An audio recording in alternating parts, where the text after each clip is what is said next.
Vous êtes sur InfoLive TV, les informations vous sont présentées par Benny Sambert.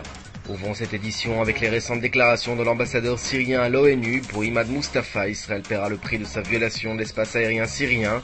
Or, pour le bras droit de Hassan Nasrallah au Liban, Naïm Qassem, Damas ne se lancera pas facilement dans une guerre avec Israël.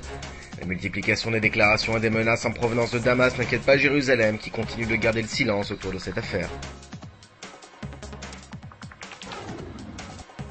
Israël ne peut se permettre de divulguer des informations concernant ce à quoi il est prêt à renoncer avant d'entrer en négociation avec les Palestiniens.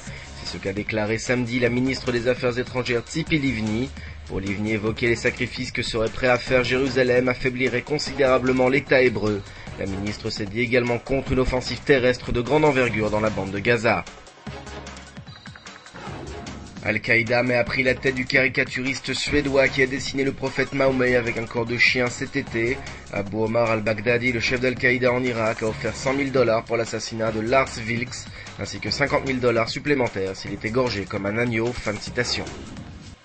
Ehud Olmert sera interrogé lundi par la police dans le cadre de l'enquête sur son rôle dans la privatisation de la banque Leumi. Le Premier ministre est soupçonné de fraude et d'abus de confiance pour avoir commis un délit d'initié lors de la vente par l'État de sa participation majoritaire à la banque Leumi alors qu'il était ministre des Finances en 2005. Le Hamas s'entraîne en vue d'une incursion israélienne dans la bande de Gaza. Nizar Ayan, l'un des leaders du Hamas dans la bande de Gaza, met en garde contre une offensive israélienne et affirme que les terroristes de plusieurs organisations se préparent à cette éventualité en s'entraînant notamment à balles réelles et avec plusieurs types d'armes.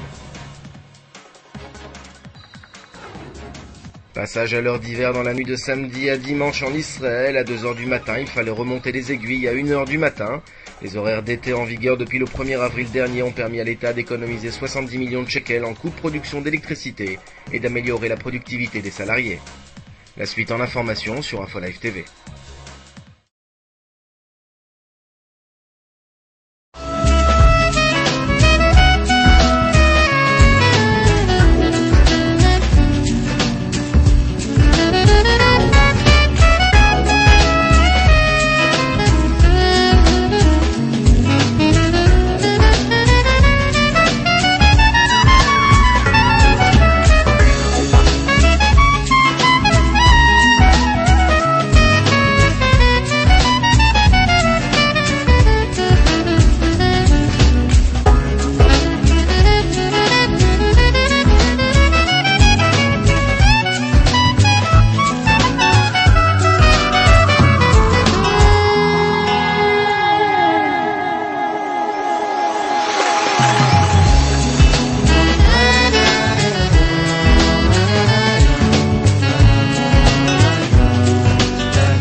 Découvrez en avant-première le nouveau service d'InfoLive TV.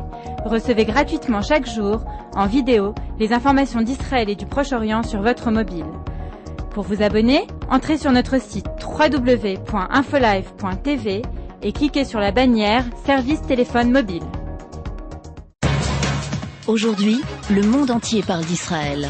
Mais qui parle d'Israël au monde entier, en temps réel, en 4 langues et en direct de Jérusalem? InfoLive.tv, la première chaîne de télévision internationale israélienne. 24 h sur 24, 7 jours sur 7, suivez de l'intérieur l'actualité d'Israël et du Moyen-Orient. Des reportages, des interviews, un grand journal et des flash infos en images dès que l'actualité l'exige. InfoLive.tv, votre regard direct et vrai sur l'actualité d'Israël. Retrouvez InfoLive sur internet www.infolive.tv.